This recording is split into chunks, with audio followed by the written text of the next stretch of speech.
بسم الله الرحمن الرحيم horta aad ay farxad gelinaysaa hooygii kubadda koleyga ee Cabdicasiis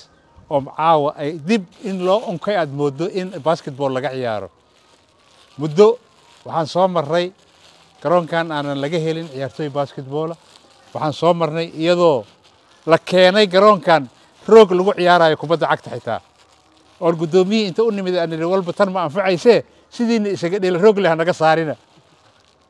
waana soo martay marka hadda dadaalkan intii samaysay gudoomiyaha dhalinyarada ee heer degmo gudoomiyaha isboortiga ee degmada iyo odayaasha reer Kaamba ah ama reer Cabdicasiis aan dhihi karo oo hormuud ku yahay Muxudiin waxaan aad uga mahad celinaynaa dib u yagleelida garoonkan in dhalinyaro yar oo firfircoon aan ka dhex arkayo maanta qaarkood ayagoo hadda maalmo dhaweed aan arkayo iyagoo aniga aad iga gaaban hadda qaarkood oo iga dheereeyay sida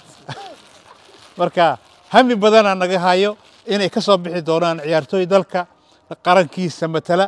haddii sidan lagu sii wado insha Allah taala waxaan leenahay dadaalka hala sii wado waxaan idin rajaynaynaa guul insha Allah taala waxaan rabaa gudoomiyaha isboortiga degmada inaan ku wareejiyo shabaqan haddii Ilaahay yiraahdo xogaa kubadana waa idin soo raadinaynaa haddii Ilaahay yiraahdo